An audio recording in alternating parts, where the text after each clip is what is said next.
છોટાઉદેપુર જિલ્લા કોંગ્રેસ સમિતિ દ્વારા લોકસભાના સાંસદ જસુભાઈ રાઠવાના સમર્થનમાં નિવાસી અધિક કલેક્ટરને આવેદનપત્ર આપવામાં આવ્યું.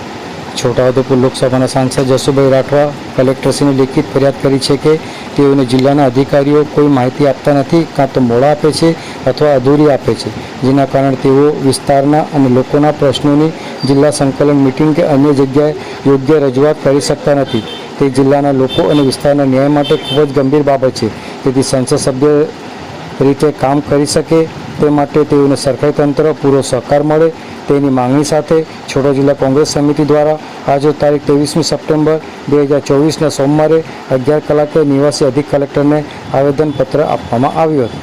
આ પ્રસંગે છોટાઉ જિલ્લા કોંગ્રેસ અગ્રણી પ્રોફેસર અર્જુનભાઈ રાઠવા, છોટાઉ તાલુકા કોંગ્રેસ સમિતિના પ્રમુખ સોમભાઈ રાઠવા, વાઈજતપુર તાલુકા કોંગ્રેસ સમિતિના પ્રમુખ કાજલભાઈ રાઠવા, છોટાઉદેપુર શહેર કોંગ્રેસ સમિતિના પ્રમુખ સુલેમાનભાઈ રલિયા, સોએબભાઈ દાલ, અન્ય કોંગ્રેસના અગ્રણીઓ ઉપસ્થિત રહ્યા હતા.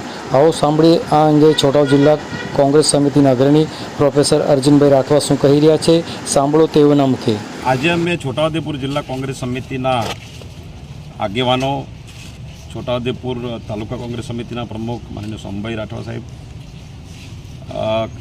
પાવીજતપુર તાલુકાના પ્રમુખ કાજરભાઈ, શહેરના પ્રમુખ સુલેમાનભાઈ અને બીજા બધા આગેવાનો ભેગા થઈને ગઈકાલે અહીંના માનનીય સાંસદ શ્રી જસુભાઈએ જે ફરિયાદ કરી છે કે એમની રજૂઆત એના અધિકારીઓ સાંભળતા નથી, એ કોઈ જવાબ માગે તો એમને આપવામાં નથી આવતો, અથવા મોડો આપવામાં આવે છે અથવા અધૂરો આપવામાં આવે છે, જેના કારણે જિલ્લાના લોકસભા વિસ્તારના લોકોના પ્રશ્નો જે છે એની રજૂઆત કરી શકતા નથી, નિરાકરણ લાવી શકતા નથી. અમને થયું કે આ જે પ્રશ્ન છે એ કોઈ વ્યક્તિનો નથી. જસુભાઈ ભલે ભાજપ પાર્ટીના હોય પણ આ લોકસભા વિસ્તારના સાંસદ છે, અને સાંસદનું જો અધિકારીઓ સાંભળતા ના હોય, એમને જવાબ ના આપતા હોય, તો ધારાસભ્યનું શું હાલત હશે એ સમજી શકાય છે. ધારાસભ્યને તો કોઈ પૂછતા જ નહીં હોય, અને ધારાસભ્યોનું સાંસદો ના સાંભળે, તાલુકા જિલ્લાના પ્રમુખો, બીજા હોદ્દેદારો જે છે એમનું આ સરકારી તંત્ર સાંભળતું નથી, એ પ્રકારની સ્થિતિ છે. અને અમે અવારનવાર કોંગ્રેસ પાર્ટીએ અનેક પ્રશ્ન રજૂઆત કરી છે. અમે 9 તારીખે આજે પુલ તૂટી ગયો ડાયવર્ઝન વિશે આવેદનપત્ર આપ્યું હતું, અને 10 તારીખે જસુભાઈએ પત્ર લખ્યો છે. અને જે મુદ્દાઓ છે કે જિલ્લામાં રોડ રસ્તા તૂટી ગયા છે, અને વિદ્યાર્થીઓ દરેકને પ્રશ્ન છે, અને સાથે ભૂતકાળમાં આ જિલ્લામાં 25 કરોડ કરતાં વધારે નકલી કચેરી કૌભાંડ થયું. માનનીય જસુભાઈ એની પણ તપાસ માંગતા હશે. આ જિલ્લામાં નળ સે જળ યોજના પૂરેપૂરી ફ્લોપ ગઈ છે, કોઈ પણ નળમાં પાણી નથી આવતું, પણ લોકોના જે ઘરવેરાના જે પાવતી છે એમાં પાણીના બિલ આવે છે. તે ઉપરાંત આ જિલ્લામાં બીજા અનેક કૌભાંડો તો ખરા જ, પણ અલગ અલગ વિસ્તારોમાં, અંતરિયાળ ગામોમાં બસની સુવિધા નથી. જે બસ જાય છે એકાદ, તો ત્યાં ઓવરલોડેડ, જો બસમાં 50-60 લોકો ભરી શકાતા હોય તો 125 કરતાં વધારે લોકોને ભરે છે. શાળાઓના મકાનોની હાલત ખરાબ છે, શિક્ષકો નથી.